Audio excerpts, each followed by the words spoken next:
or the yellow circle in a traffic light for illustrating patience. My bad. In my life, I have failed to praise the postman, whose loyalty is epic, the laundress who treasures my skinny jeans and other garments, and the auto repairman who claims a wrench inside my car, tightening her own music. Were my name called, and I were summoned on a brightly lit stage to accept a little statuette, after staring in utter disbelief, I would thank my dentist, as well as my neighbor, who sits vigil beside the dying, far away from the lights, and my fourth grade teacher, who brought down 3 tape rulers on my hands as punishment for daydreaming out a window during an exam I already completed. Mea culpa. Good. Now that I know the value of the peaks across from Flanders Hill, I will forever express reverence for their green crowns. I will never fail again to say small devotions for the scar on a friend's face. I'm all about offering resources to people, and this one is free. It's in Minnesota. It's the Twin Cities Book Festival. It's the yearly event. It's amazing. It's a wonderful place to not only get gifts for yourself and for others, but also to meet somebody. But if you want to meet someone who's into books, or to listen to authors read their material, it's pretty exciting. Or if you want to publish your book and don't know whom to turn to, I'm guessing it's better if you can actually talk with the publishers and they get to know you. Always helps. So it's for used books, new books, all sorts of interesting things here. Check it out. And it is at the State Fair. It's free. It started at 10. It goes until 4 p.m. Central Time. Well, about 4:30 actually, because 4 o'clock there's something about comics that I'm going to be checking out. So enjoy. And it's in the Progress Center. Eco Experience. Same thing. Thank you. And yet 11% of adults don't have one. And this is a thing you would think that politicians would care about, but they don't, know it's an issue, and it's not a population you really, it's vulnerable people. They're sort of the untouchables. And so in Congress, we got very lucky that we found an amazing Congressman, Sean Casten out of Illinois, who agreed to introduce our bill, the Ideas for an Inclusive Democracy Act. But now what I'm having to do is go to every individual member of Congress, not right now because, there's no speaker and Congress is taking the weekend off remarkably as if you have like 2 wars. Oh, there'll be one on Monday, don't worry. They got this, right? Oh yeah, they're totally fine. Nothing to worry about. Everything's fine. And having to convince them, hey, you're a representative from Fort Worth or Manhattan or Miami, and guess what? There are hundreds of thousands or tens of thousands, or if you're from a rural area, hundreds of people in your district who don't have IDs, and here's what that means for them and for your district and for the country, and none of them know that the issue exists. And let's be real, I'm talking to their staffers, I'm not important enough to actually talk to them. And I tell them the number, and it's really staggering, but it is really difficult to get folks to understand the issue. And we actually had a bill in the California state legislature to increase ID and vital document access to unhoused and low-income Californians, and it passed the legislature, and then Gavin vetoed it last week. And I'm really angry about it, because we are spending $7 billion a year in California, $26 billion a year around the country on homelessness, but zero of that money is going to help folks get IDs, which is the only thing that will open up the door to help them escape homelessness. Where they did the fish slapping dance. And so if you're unfamiliar with the fish slapping dance, John Cleese goes up to, I think, Michael Palin, and dances up, slaps him on the cheek with a small fish, dances back, dances up, again slaps him on the cheek with a small fish, dances back, dances up, and then Michael Palin or somebody, takes this giant, sturgeon-sized fish, and then knocks him on the side of the head, and he falls into the Key.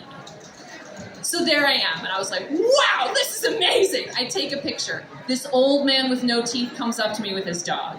He says, would you like to get on the other side? And I said, oh my gosh, yes, sir, I would love that. he does some indecipherable like hand signal to the guy working the lock. The guy like scoots the whole thing, comes out. I walk across. I am there. There's a blue plaque that says "Fish Slapping Dance," filmed here. What inspired them to write their books? Miami. Okay, cool.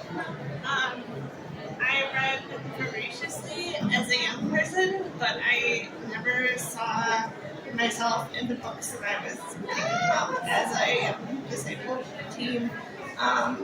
I think it's funny that this book's original title was not Where You See Yourself, because this book literally was the book that I kind of wrote, the exact book that I wish I had at 17 and 18 years old.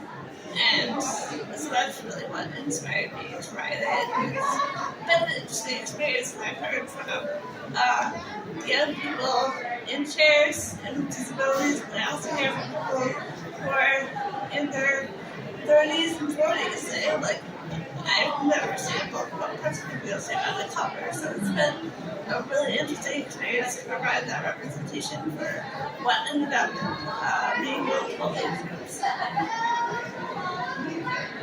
My story is about a boy who is smart but does not like to read, and how he kind of learns things through the books he reads. Now, my children, and this pains me so much to say it, none of them are readers. And so I tried my very best when they were little. We would try to read books together and have our own little book clubs. And so one thing I noticed was that when we would read like Charlie and the Chocolate Factory, how I remember the story when I was little was very different from how I was reading it now. And just the things you can learn from it are so different. So I think that was kind of my inspiration for starting this. So I have the great joy of teaching LGBTQ2S literature at McAllister, and it's very popular, so usually I'm teaching 2 sessions and watching 40 kids discover this literature for the first time. So Curious Minds involves a literary treasure hunt with some first-year college students having to read novels from lesbian history, figure out clues to find a treasure, because I wanted to give readers the same feeling that I had teaching my class, and like watching kids just light up about all of this history that they didn't know. My first book, What If a Fish, was about a boy who is figuring out his own identity, and it has a lot to do with kind of culture and ethnicity and place, and it's very sad.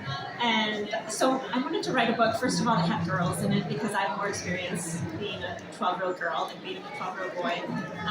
And I also wanted to write a book that had brown children that were just having a fun adventure, inspired by The Parent Trap and The Mixed Up Files of Mrs. Baisley Frankweiler. So I just wanted to make a fun book where some characters could have an adventure. This is also interesting. Nina, I just have to tell you, I used to pay my youngest to read, and it didn't work. So, Dear Brother is the second in a series of Dears. That began with Dear Sister. These books, I am sad to say, were inspired by my own children, and I don't mean that in a great way. I thought my children were perfect, and they all went to college, and I was heartbroken, and I decided to just make myself more heartbroken and go through all their memory boxes and organize their notebooks and their awards, and then I found all these notes that they had written to each other over the years, like, you are hereby ordered to be my servant until bedtime, which explains a whole lot of stuff that I have witnessed over the years. So I realized they were not perfect, and I decided, since most of my books make people cry, I just wanted to write some funny, graphic-ish, novel-y type things that consisted only of notes and sketches between siblings. So Dear Brother is the continuation of a girl saying, I'll just read one page, Dear Brother, I'm writing this note of apology from my room where I've been sent to spend the rest of my life for referring to you as America's famous nothing. Signed, Sister. P.S. Oops, forgot the apology. So I wanted to write a book that kind of combined my two favorite genres, which is coming of age and heist films. So I just love heist movies. I just love kind of the coordination of the plan coming together.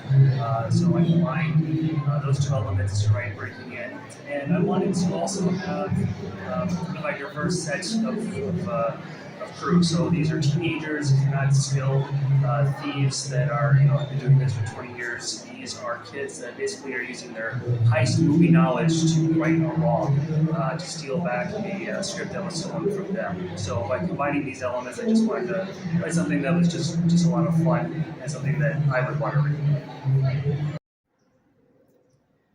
Weren't those segments fun to watch? Oh my gosh, Twin Cities Book Festival was just packed, absolutely packed. I was really happy to see that. It is the place to be if you want to meet publishers, meet graphic designers, anyone it takes to put your book together. Of course, you meet me. I wasn't a vendor there, but I do market books for self-published authors. It's really fun. Now, you also got to see Major Jackson reading from his book of prose. Then there was some social commentary between Kat Calvin, who wrote American Identity in Crisis. This is a book I'm excited to get started reading.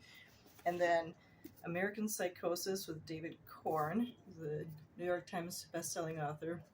This is about how the Republican Party went crazy. Yeah, I've been accused of being a Republican on occasion. But anyway, it sounds like a lot of fun. And then also you got to see the panel of young adult and grade school book writers. That was pretty cool. I kind of seized it in the middle of the conversation, but it was really interesting either way.